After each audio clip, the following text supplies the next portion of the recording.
So it is 2026, and I'm just gonna talk about some things that I learned in 2025. Because 2025, I'm not no suicidal person, but 2025 took me there. One thing that I learned a lot of stuff about myself. I think 2025 was kind of a self-based year. Obviously, I love astrology. Saturn was in Pisces. Was it in Pisces? Yeah, Pisces. My 7th house. Ridiculous. Relationships, horrible. Abusive. In 2025, I just learned not to be a dumb bitch, really. Like, you have to, if you listen to yourself, if you really, really listen to yourself, and if you really, really get in tune with yourself and your intuition, you won't make dumb decisions. Every single dumb decision that I made in 2025, I went against my gut feeling. Every single decision. And it wasn't even a conscious thing. Like, I've always had an intuition, but in 2025 taught me, like, okay, bitch, you don't want to listen to yourself? This is what happens. Every time. I'm talking about with friendships, romantic relationships, with career endeavors, everything. Now, I will say, career-wise, 2025 was, it was great. I started off broke as fuck. But towards the end of the year, I you know, obviously I had my jobs and shit, but I ended up becoming self-employed and really finding my purpose.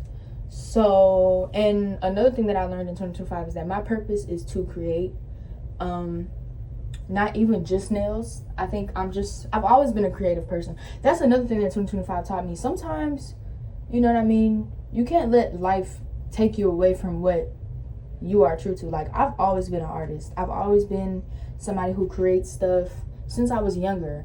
2025 taught me to tap back into that because there's success that can be made there. So when it comes to creative stuff like hair, nails, makeup, lashes, anything involving being creative, including tattoos, that's, now I know that that's what I'm supposed to invest my my time in when it comes to my career, because I do the creative shit. I've always been an artist, and an entrepreneur too. That's another thing too. In order for you to be something, you have to feel like you deserve it first. Not all the time. In order for you to accept that you are something, you have to feel like you deserve it first. But for a long time, even with me doing nails and quitting my job and making my own money, even now, like, for some reason, something in my brain, like, I was like, no, that don't make me no entrepreneur. You really got to sit back like, well, damn, if I make my own untaxed money off of art that I create, and I market myself, and I book people myself, and I do I do everything all at once, I manage the money by myself, I reinvest into products by myself, you're an entrepreneur. You're more than an entrepreneur, boo. You're a business owner. It's just not legal yet because I don't have my LLC. And being an artist, I've always been an artist since like elementary school. I've been drawing my whole life. I drew so good. I need to get back into that. But like, for some reason, like, and even my, like, people around me, like my siblings and my roommates would always tell me, like, bro, you're an artist. And for some reason, like, I just didn't believe that. So another thing I learned in 2025 going into 2026 is that, yeah, sometimes you are something, you have to accept that on your own, you know? And it also kind of made me want to dig a little deep, like, damn, why don't I feel like an entrepreneur? Why don't I feel like a businesswoman? Why don't I feel like an artist? Because that's exactly what I am. And it's a pretty big influence in my life. You know, that's how I make my money, art and managing my own shit. So yeah, another thing I learned is that I don't know, see, for me, and I've always known who I feel like I've always known who I am. You have to give yourself the security that you're looking for in other people. Nobody on earth can give it to you. Nobody on earth can give it to you. Nobody on earth can give you that security that you're looking for. You have to give that shit to yourself. You have to. That's just how that works. Nobody's gonna know what to say to make you feel comforted. Nobody's gonna know how to treat you. You have to give that shit to yourself. And even when it comes down to like knowing who you are and knowing what decisions to make, if you ask for a second opinion every decision you have to make, or when it comes to any idea you have, that means you're wasting too much time dwelling on it. First of all, just do it. Just fucking do it. Why are you asking this bitch if she thinks this is a good business plan? It's not her business plan. She don't give a fuck. And even if she do, bitch, the hoe might steal it from you. Like, you have to not gatekeep yourself a little bit, but gatekeep yourself. Like, it's a good and bad thing. It's a good thing because, like, I don't know, me, I've always been the type of person where, and maybe it's because I'm a Leo, but I just love the idea of being experienced. And that's what I like to tell myself when I notice, like, you know, I have this tendency of, like, I want to be seen, I want to be experienced.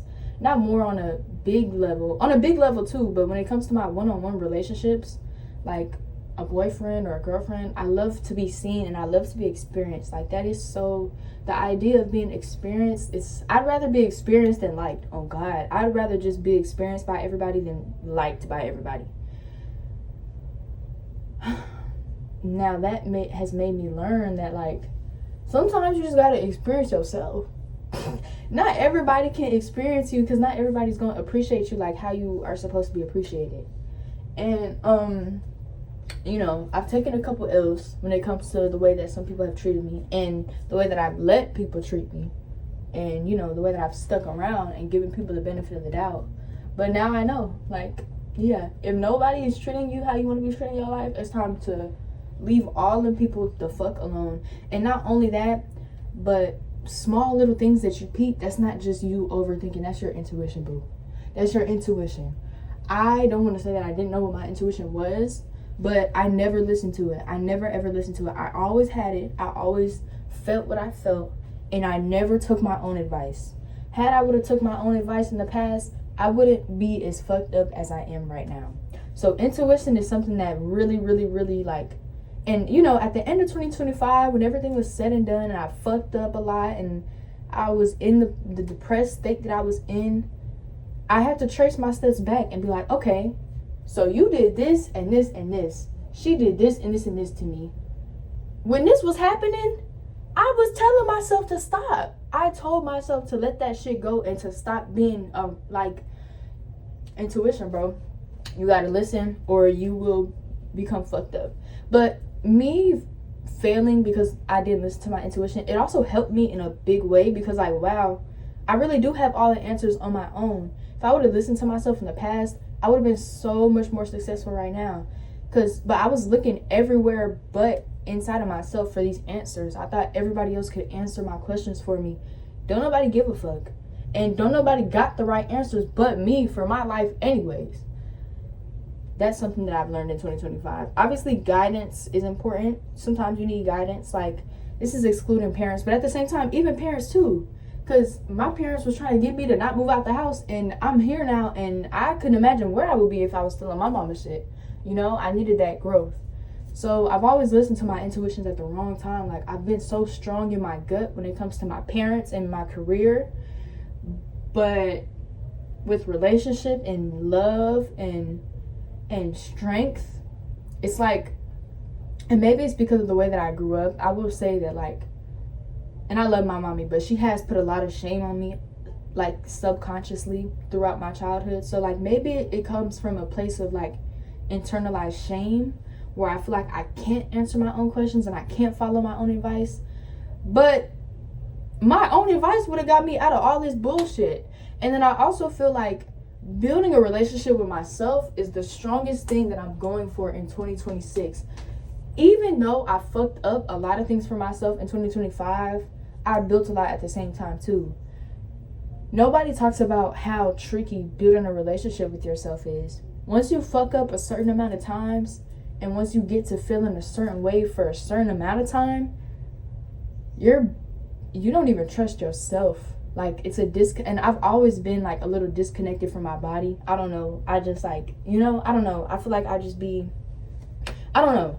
But, like, you don't trust yourself after certain shit that you go through, and you don't make the change to fix it, and you don't immediately say, hey, I'm not doing this no more. Your body and your mind, you start to turn on your fucking self. And it's understandable because, like, wow, why would I even trust myself if I'm making all of these decisions that's having me depressed for months, and I feel like this every day, and I keep making these decisions, I keep going back. Why would I trust myself? So in 2026, one thing I'm working on is not only giving myself the answers, but regaining that trust back with myself. I wanna prove to myself that I know the answers. So from this point on, every decision I make, I'm not checking in with nobody else but Raelle Gibson. The fuck? That's the only way I can get the right answer.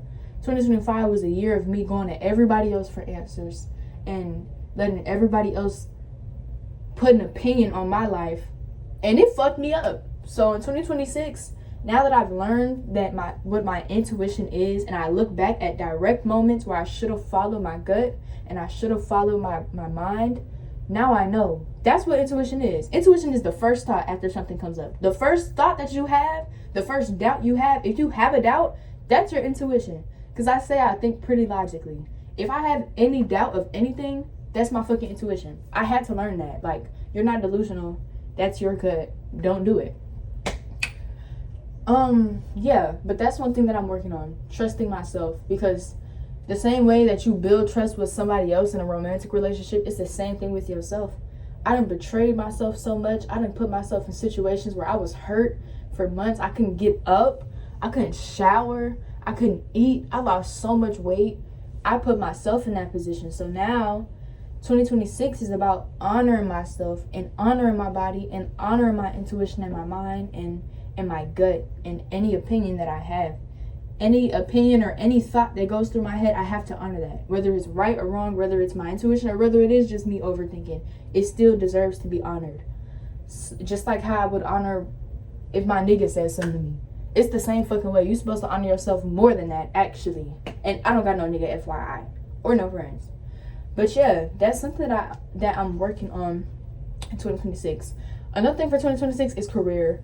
I'm so excited. I don't know. I have some big goals for 2026 when it comes to my career. I want to get licensed. I'm going to get licensed.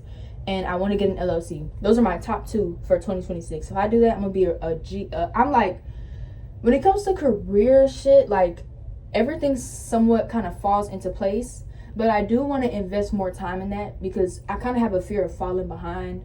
Like, everybody knows this. I've graduated at 16, a year early. You know, I'm 17 right now. This is my freshman year of college. I get my car in 2 months. I'm going to school for business, and I have my own business. So when it comes to my finances and my career, you would think I'm pretty set up, and I am. But I would like to invest more time in that so I can get even more ahead. I'm already ahead, but I don't want to lose my momentum. You know what I mean? Especially because if you put all your... What's the point of putting all my... If I'm just taking care of myself this year, it shouldn't be shit to put some energy into my career. The fuck? In my career and looking good. That's what I want to do. I want to look very nice in 2026. I want to take more pictures. I also want some friends, but I'll be okay without them. I'm a little traumatized. I'm not going to fake. I'm not gonna fake. Bitches are weird. Bitches are weird, and bitches think they the realest shit out. Can't do it. People are self-righteous. I don't got no fucking time. Like, I'd rather just not be a part of anybody's life. And I also have a fear of being used. Like, I don't know if any of my old friends have used me for anything, but I do feel like the path that I'm on in my life, I really can't take everybody with me. And everybody says that, but it's the truth. Like, not everybody is supposed to be a part of this shit. And not everybody deserves to enjoy what I have to offer. Like, even bitches that I've let come in my dorm. Like, I don't even like bitches in my dorm. Oh, God, bitch. Because you didn't work for this shit. You didn't work for this shit. And this is not your space to enjoy. I'd be mad as fuck that I even let bitches in my space. This is not your space to be in. You didn't work for this shit. You didn't play no part in me getting here. Why are you here? And maybe that's selfish, but it's not selfish, though. Fuck bitches. Fuck these bitches. Like, it's really like that. It be the same bitches that you'll let in your space and they'll tell your business. Fuck no. Can't nobody be in this shit but me and anybody else close to me and my fucking parents. That's it. That's it. This space ain't for nobody to enjoy but me. That's another thing that I've been doing. Keeping up with my space more. And actually enjoying it by myself. Because that's, you know what I mean? That's important too. Who, you know, if you don't want other people enjoying your space, you kind of have to enjoy your space too. You can be depressed. You can be depressed. You can be depressed. But at some point, you got to shake back and start enjoying your space again, and enjoying your life again, and enjoying the aesthetics of stuff, you know? So that alone just made me want to get my place together, you know, make some stuff cuter, tweak a little stuff, you know what I mean? Keeping my room clean, obviously. Shit like that, you know what I mean? Oh, eating has been another big thing for me, because I lost so much fucking weight, and maybe it's because I was smoking, but I lost so much fucking weight, and like, oh, my phone's on 1. Bye. That's all I got.